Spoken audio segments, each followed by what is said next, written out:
Hello students, आज हम extrinsic semiconductor में N type and P type के सेमीकंडक्टर की स्टडी करेंगे एंड बैंड थियरी के बारे में आज हम स्टडी करेंगे। एक्सट्रिंसिक सेमीकंडक्टर में सबसे पहले हम ऐसा सोच सकते हैं कि जो इंट्रिंसिक कंडक्टर थे वो 14 ग्रुप वाले थे, यानी कि का सी ज टीले। ये शॉर्ट फॉर्म हमने याद किया है पहले 11th में। का सी ज टीले यानी carbon, silicon, germanium, tin and lead. ये 14 ग्रुप वाले सभी है जो प्योर होते हैं, प्योर सेमीकंडक्टर। जैसे लास्ट लेक्चर में मैंने ये ड्रॉ किया था, जो प्योर सेमीकंडक्टर होते हैं। अब इसमें अगर इम्प्योरिटी ऐड हो, वो इम्प्योरिटी अगर 13 ग्रुप वाली ऐड हो तो वो पी टाइप के सेमीकंडक्टर बनाएंगे, और इम्प्योरिटी 15 ग्रुप वाली हो तो वो एन टाइप के सेमीकंडक्टर बनाएंगे। वो क्यों बनाएंगे वो अभी मैं दिखाता हूं, लेकिन ये याद रखना कि 13 ग्रुप वाले अगर ऐड हो तो वो पी टाइप की, क्योंकि पी यानी पॉजिटिव एक्सेस, पी यानी पॉजिटिव एक्सेस यानी पॉजिटिव चार्ज बनता है। इसीलिए उसको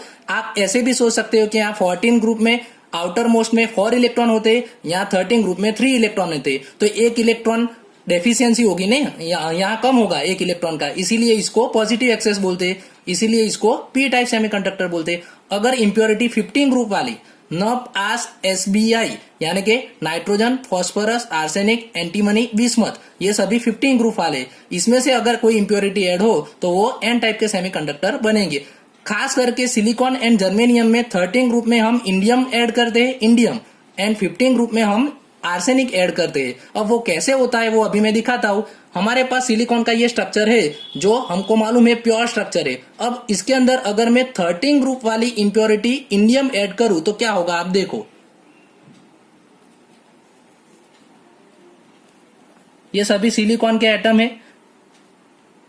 अब यहां से एक सिलिकॉन हम हटाकर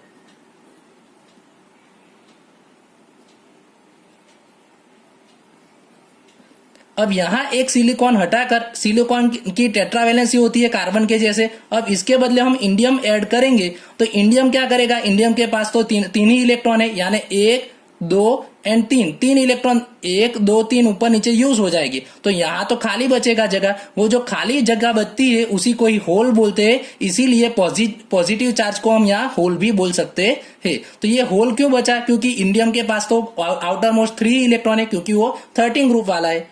तो इसमें से 3 इलेक्ट्रॉन यहाँ बॉन्ड बनाने में चले गए और यहाँ जगह खाली बची। और ये सिलिकॉन के पास, ये जो सिलिकॉन होगा उसका एक इलेक्ट्रॉन यहाँ बाकी बचेगा। वो जो इलेक्ट्रॉन होता है वो इलेक्ट्रॉन के कारण ही इसमें से हम इलेक्ट्रिक करंट पास कर सकते। तो यहाँ पॉजिटिव एक्सेस होती है एंड डेफिशिएंसी ऑफ इलेक्ट्रॉन यानी कि होल यहाँ क्रिएट होता है। इसीलिए इसको P type, positive type semiconductor बोलते हैं।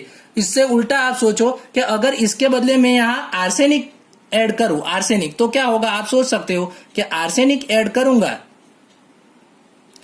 यहाँ सिलिकॉन के बदले में आर्सेनिक ऐड करता हूं तो आर्सेनिक के जो 4 है वो 4 तो यूज हो जाएंगे, फिर भी एक बचेगा, क्योंकि आर्सेनिक 15 ग्रुप वाला है तो उसके पास एक इलेक्ट्रॉन ज्यादा होता है, तो फिर भी एक इलेक्ट्रॉन उसके पास बचेगा। इसीलिए इसे बोलते हैं एक्सेस ऑफ इलेक्ट्रॉन। यहाँ इलेक्ट्रॉन एक बढ़ता है, इसीलिए इसको बोलते हैं एन टाइप में एक्सेस ऑफ इलेक्ट्रॉन। अब इलेक्ट्रॉन बढ़ा तो उसका चार्ज कौन सा होगा, नेगेटिव चार्ज। इसीलिए N type semiconductor, N type यानी negative charge and P type यानी पॉजिटिव चार्ज। अब ये एक टॉपिक खास याद रखना कि अगर हमारे पास कोई भी प्योर सेमीकंडक्टर है, उसमें अगर हम इंप्योरिटी ऐड करते हैं तो वो एडिशन ऑफ इंप्योरिटी को ही बोलते हैं डोपिंग। ये डोपिंग का क्वेश्चन आपको आता है कि डोपिंग किसको कहते हैं, तो डोपिंग लिखकर ये P type and N type के सेमीकंडक्टर के बारे में लिखना होता है। 3 मार्क्स में ये क्वेश्चन आता है। तो डोपिंग यानी एडिशन ऑफ इंप्योरिटी। कोई भी इंप्योरिटी हम ऐड करें, जैसे हमने यहाँ 13 ग्रुप वाली ऐड की एंड 15 ग्रुप वाली, तो ये दोनों इंप्योरिटी ऐड की, इसी को ही डोपिंग बोलते हैं। तो ये पूरे की पूरी जो थियरी है वो डोपिंग की थियरी के अकॉर्डिंग भी पूछते हैं। स्टूडेंट्स, बैंड थियरी एकदम इजी है। बैंड थियरी में ऐसा माना जाता है कि सॉलिड में 2 टाइप के बैंड होते हैं। सॉलिड में 2 टाइप के बैंड होते हैं, एक होता है वैलेंस बैंड एंड दूसरा होता है कंडक्शन बैंड। अब ये valence band and conduction band कैसे बनता है, तो हम सिलिकॉन का एक एग्जांपल ले ले। सिलिकॉन हमको मालूम है 14 आउटर मोस्ट 14 इलेक्ट्रॉन हो गए, तो इसको हम यहाँ डाले सभी ऑर्बिट में, तो 1s2, 2s2, 2p6, 3s2, 3p2, 3d, ये पूरी की पूरी जो ऑर्बिट है वो हमने 11th में इसका हमने ये क्रम कर दिया है कि कौन से क्रम में हम डालते हैं। 1s, 2s, 2p, 3s, 3p, 3d, 4s, वो क्रम हमने 11th में कर दिया है। और हमको वो भी मालूम है कि s में मैक्सिमम 2 इलेक्ट्रॉन आते हैं, s में मैक्सिमम 2 इलेक्ट्रॉन आते, p में मैक्सिमम 6 इलेक्ट्रॉन आते, s में फिर से 2 इलेक्ट्रॉन, p में 6 इलेक्ट्रॉन आते हैं। लेकिन यहाँ 2 इलेक्ट्रॉन इसलिए डाले क्योंकि टोटल 14 इलेक्ट्रॉन करने, तो यहाँ 14 इलेक्ट्रॉन हो गए।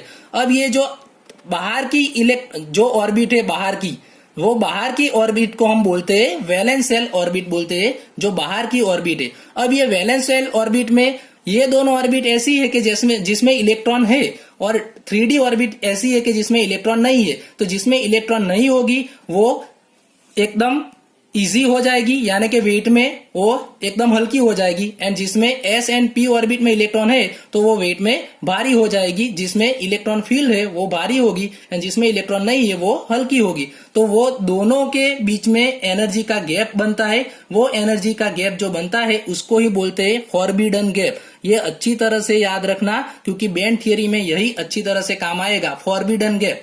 ये दो ऑर्बिट थी जो वैलेंस शेल की ऑर्बिट थी, ये दोनों के बीच में एनर्जी का जो गैप रचाता है उसी को बोलते हैं फॉरबिडन गैप।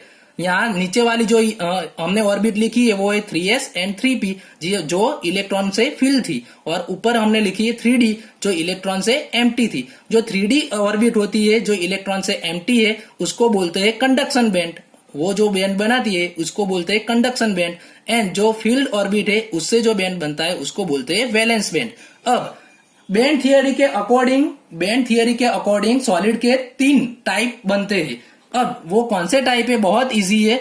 अगर सबसे पहले हम इंसुलेटर की बात के, तो इंसुलेटर में क्या होता है, valence band and conduction band, वो दोनों के बीच में जो फॉरबिडन गैप होती है वो बहुत ही हाई होती है। Conduction band and valence band के बीच में जो गैप होती है वो बहुत ही हाई होती है।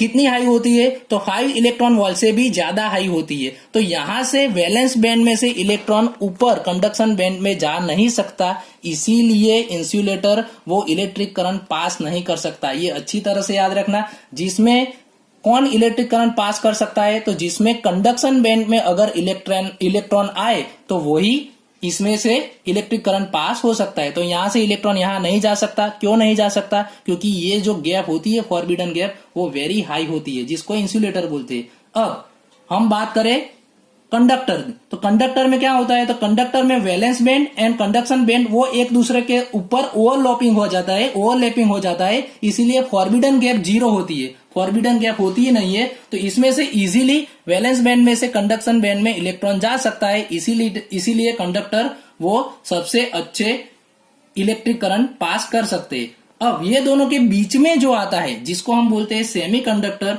तो उसमें conduction band and valence band की जो गैप होती है वो कंडक्टर से ज्यादा होती है। गैप जो फॉरबिडन गैप होती है वो कंडक्टर से ज्यादा होती है एंड इंसुलेटर से कम होती है। वो फॉरबिडन गैप <= 3 इलेक्ट्रॉन वोल्ट जितनी होती है, जिसको हम बोलते हैं सेमीकंडक्टर।